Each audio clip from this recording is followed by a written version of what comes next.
Hi guys, today I'm going to show you how to make the perfect latte. So let's get started. I'm going to show you some of the items you need. So obviously you need an espresso or espresso machine. It's quite important that whatever you use has at least a kind of 15 bar pressure, because otherwise you won't look like or taste like a normal espresso or latte.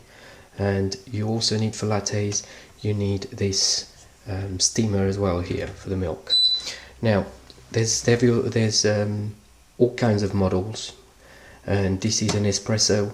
As I said, you can, the procedure is all the same.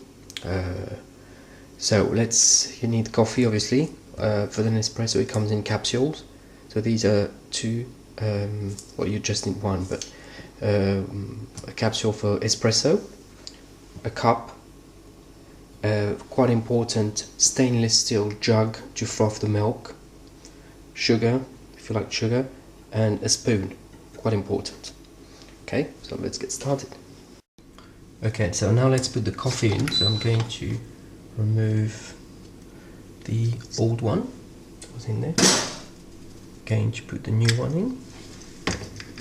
Okay, it's quite important as well, if you use it regularly, to descale it, otherwise it gets clogged up and the flow of the coffee in the cup becomes very slow. And so now let's get started. So there's two ways to do this. You can either pour the coffee straight into the cup that you're going to be using for the latte, or you can use a smaller one and transfer it to the big one. So what we're going to, and this is quite straightforward, so we're going to turn coffee and then it starts pouring. So it's quite important to look at the color of the flow.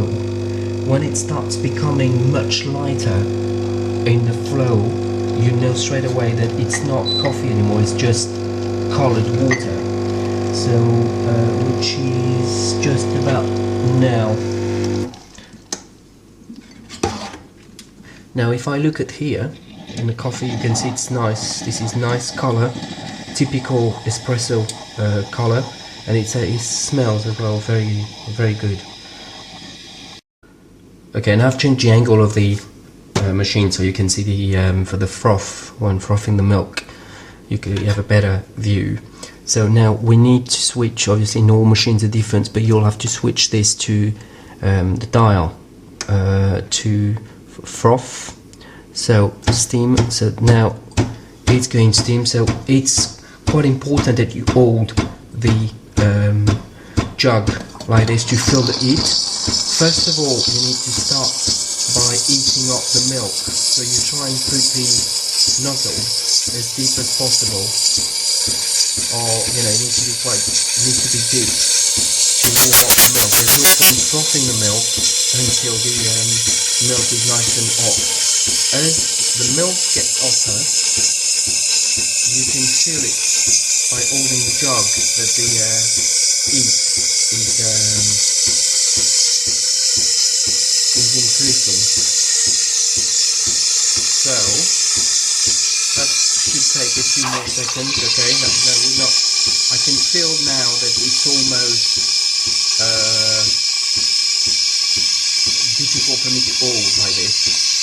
So that's why there's the handle, which is quite good. So now at this point, when it's now too impossible for me to hold, I'm going to put that down, and I want the nozzle to just about be above the milk, so it starts frothing. As you can see, there's a lot of froth there already, so I'll put it down again,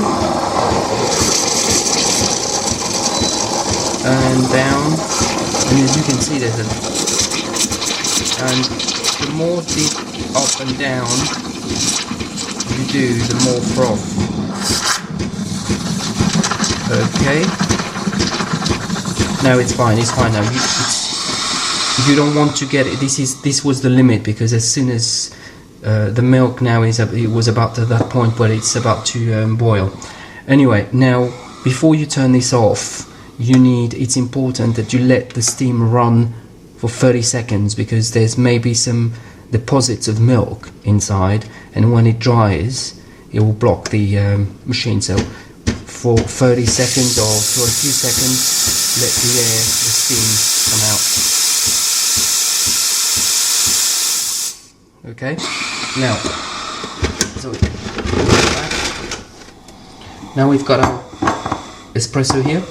Okay, there's two ways to do this. In fact, we could have done, it would have been better to have done this where we've done the milk first and then the espresso, because then the espresso now is, I know it's only been a minute or so, but it's getting colder. But now it's very important that you use the spoon and slowly. So the milk goes in first, and then at this point, when it's almost full, you drag the froth. So there you are, the perfect latte, nice and warm. And obviously you can have some milk as well. You can add some sugar as well. Thanks for watching.